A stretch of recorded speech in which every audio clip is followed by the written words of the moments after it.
शौनकादि जी कहने लगे महाभाग सूत जी, बोले आप कृपा करके कोई दूसरी बात भी बताइए जिससे भगवान की कथा सुन करके भगवान के धाम में प्राप्त कर ली हो।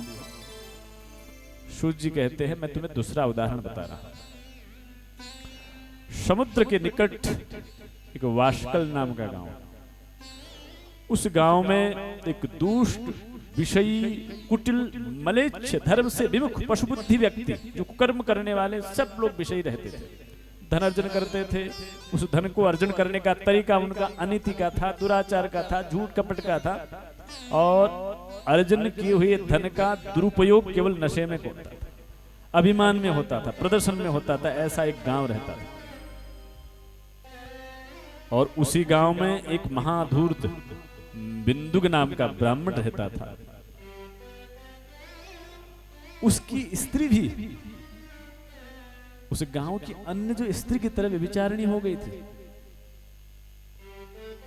क्योंकि जब घर का मुखिया दुराचार में रहता है ना, वो सारा घर दुराचार का अड्डा बन जाता है। और घर का मुखिया भगवान की भक्ति में रहता है तो कहीं न कहीं घर को भगवान के चरणों में ले जाने की संभावना बनी रहती है, क्योंकि जो श्रेष्ठ व्यक्ति है वो आचरणीय है। बालक आपके वचन से नहीं सुधरते, बालक आपके आचरण से सुधरते। इसीलिए कहा है आत्मा वै जायते पुत्र, आपके संतान आपके कर्म की परछाई है। आप सत्कर्म करते रहोगे तो कोई पुण्यात्मा आपके जीवन में ही आपके कर्म को सुख देने के लिए पुत्र बनकर, पुत्री बनकर, या कोई सगा संबंधी बनकर जीवन में प्रवेश करेगा।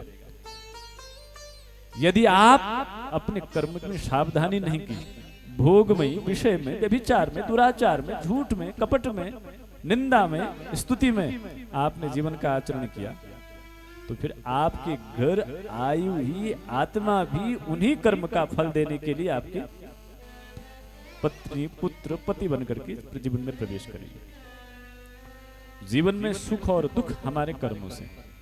कर्मणा जायते जंतु कर्मणेवा विलीयते, सुखम दुखम भयम क्षेम कर्मणेवा विपद्यते। भगवान कृष्ण भी और नंद बाबा को कहते हैं सुख दुख अपने कर्म का। भाग्य क्या है? ये भाग्य भी अपना कर्म है। जो कर्म तत्क्षण फल नहीं दिए वह सुषुप्त होकर के संचित हो गए और समय देश काल परिस्थिति के अनुसार वो प्रकट हो जाता है, तो उसी को हम भाग्य कहते हैं। भाग्य भगवान का पुरस्कार नहीं है। भगवान अपनी जेब से किसी को आरती दिया जलाकर प्रसन्न होकर उसको पुरस्कार में दे दें, ऐसा प्रसाद नहीं है भाग्य। हमको लगता है कि हम एक दिया जला लेंगे तो भगवान खुश हो जाएंगे, क्योंकि भगवान के घर में अंधेरा था, है ना? भगवान की आंखें खुल गई तो भगवान हमारा भाग्य ठीक कर देंगे, माथा मेट देंगे। हमको लगता है कि भगवान की बदबू थी तो एक अगरबत्ती जला दी तो भगवान के नाक में सुगंधी चली गई, प्रसन्न हो जाएंगे। हमारी पूजा यहीं तक सीमित थी, सुबह से लेकर शाम तक। सच बात यह है किसी भी वस्तु को भगवान के किसी भी स्वरूप में अर्पण करने से हमारी ही कर्म, हमारा विचार, हमारी बुद्धि शुद्ध होती है, उसमें भगवान को कुछ मिलने वाला नहीं है। प्रार्थना का जो फल है हमारी बुद्धि की शुद्धता, हमारी चित्त की निर्मलता, हमारे कर्म की पवित्रता। जब हमारे विचार शुद्ध होंगे, बुद्धि शुद्ध होंगी, कर्म शुद्ध होंगे, तो परिणाम में संसार और भाग्य भी शुद्ध मिलेगा। अशुद्ध कर्म हमें दुख देता है और अशुद्ध कर्म हमें सुख देता है। जैसे शुद्ध धन हमें पूजा में ले जाता है, तो अशुद्ध धन हमें वकालत में और डॉक्टर के यहाँ ले जाता है। अशुद्ध धन है वो जाने का मार्ग ढूंढता है ना, और शुद्ध धन हमें ले जाएगा कहाँ? बोले किसी के कल्याण में, किसी के दुख दूर करने में, किसी का उपकार करने में। शुद्ध कर्म हमारे सौभाग्य का सूचक है और अशुद्ध कर्म ही हमारे दुर्भाग्य का जनक है।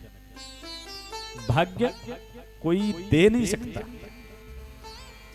भगवान भी देते नहीं।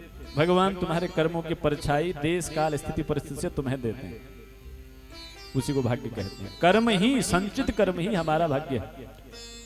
इसीलिए कभी मत ही सोचिएगा कि हम पूजा करेंगे तो हमारा भाग्य बदल जाएगा।